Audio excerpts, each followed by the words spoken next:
is going to be my quick update 2 weeks post radiation and talking about the next step, which is oral chemotherapy. Hi everyone, my name is Michelle. I started this channel to document my journey with stage 3 metastatic triple negative breast cancer. I'm fighting my cancer from a holistic approach using both conventional standard of care and alternative therapies, as well as a carnivore ketovore diet, which has healed many other long-term health issues for myself. During the course of chemotherapy and immunotherapy, I also developed Central Adrenal Insufficiency, which they tell me is permanent. So, as I continue my journey, there's more story to tell. On this channel, I will share things about cancer treatments, adrenal insufficiency, carnivore, ketovore, and maybe some non-carnivore cooking recipes as well, family, faith, philosophy, spiritual awakening, light work, non-toxic or clean products, and anything else I might find interesting.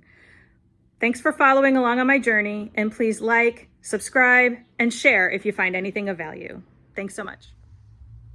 Hi everyone, time for an update. So we are 2 weeks post radiation. So 2 weeks ago we finished up radiation, and I had my appointment yesterday with the medical oncologist to discuss kind of the next steps and just do some basic blood work. Everything looks good. He was really happy with my skin.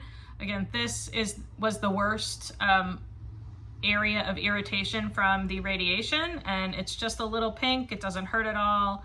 I don't know that it ever really peeled. I felt like it was peeling or starting to peel, but then it never really, I kept it moisturized and it was good. So this area is just a little pink right here.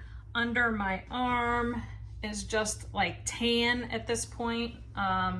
Everything looks good, everything feels good, and so we're ready to move on to the next step. The next step for me is oral chemotherapy, which is in the form of a medication called Xeloda. And I will start that on Monday, and I take it twice a day, oral tablets at home for 14 days on and 7 days off. So 2 weeks on, 1 day off, and then I would go through cycles of that. I don't know how many cycles, but it's for 6 months. So 8 cycles, I think he said, but I'm not positive on that. So anyway, that'll start on Monday, and I have to watch those side effects. So things I need to watch would be, for nausea, vomiting, diarrhea. Obviously, those things can become an emergency really quickly for me because of the adrenal insufficiency. So I have to watch that. As of right now, I have transitioned back onto hydrocortisone tablets from the dexamethasone. I was taking dexamethasone during radiation because it kept me more even through the day while I was on radiation, and my body was going through that stress, and it was a higher dosage of corticosteroid as well. And so I've tapered down a bit, and we'll have to just watch and see if I need to go back up on the Xeloda. Obviously that'll be stressing on the body as well. I need to make sure that I manage the nausea, because vomiting becomes an emergency very quickly with someone with adrenal insufficiency, because if I can't keep the oral steroids in, I can go into a crisis, and that can be fatal. So I'll be watching that. They are re-prescribing some additional anti-nausea medicines as well, just so that I have enough of those if I need them. And I need to make sure that I stay hydrated. So I'll be drinking my Element, and as I have been all along, usually 2 packets every single day. The weather's getting warmer, so I'm not afraid to drink more, but that's pretty much it.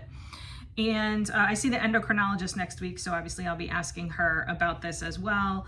And then the other side effects I need to watch for, they have something called hand and foot syndrome, which is really just like irritation on the palms of your hands and the soles of your feet. That could be anything from just feeling hot when you touch or walk, touch things or walk, or it can lead to cracking and blistering. And so I'll be using my moisturization regimen on my hands and feet as well. Probably a lot of the Rocasa products, they're and just making sure that I keep all of the skin on my hands and feet moisturized. That's my plan. And so obviously I'll have to update everybody on that, but that's it. Diet is going well. I am still eating a carnivore, ketovore diet. There are some non-carnivore foods that I have been experimenting with.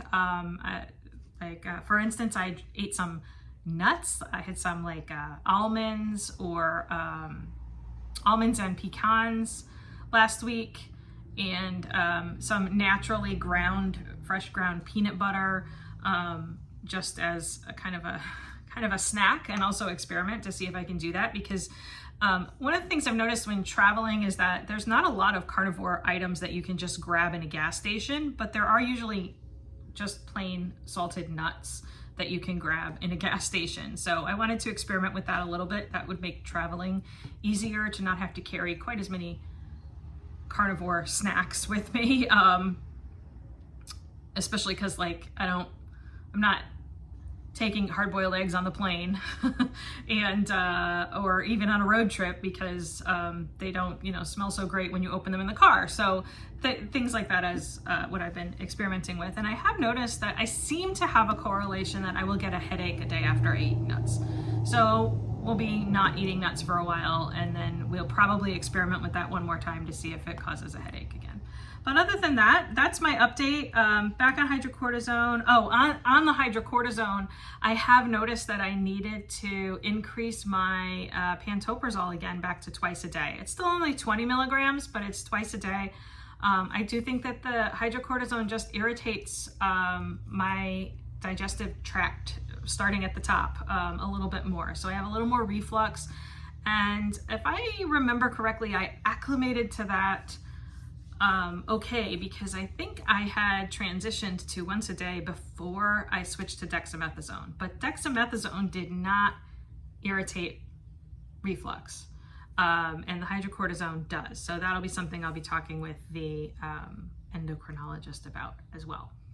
But that's my update. Short update today, and have a great day. It's rainy here in the Northeast today, but it's supposed to be really nice tomorrow.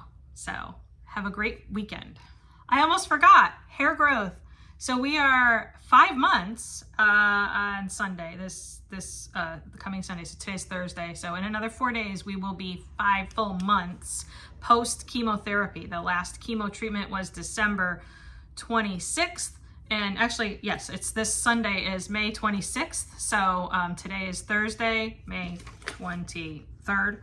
So this is my hair growth. It is growing longer, faster on the sides than it is right here. Like this spot right here is like shorter than everything else. You can see that. So this is my hair growth, and it's all this like gray color here and here. So I think if it all grew in nice, it'd have these like Bride of Frankenstein stripes right here. So this is the hair growth. It is not long enough to do anything with it yet. It's usually just like, matted down from either the hat I'm wearing or from leaning my head against something. So this is my 5 month post chemo hair growth.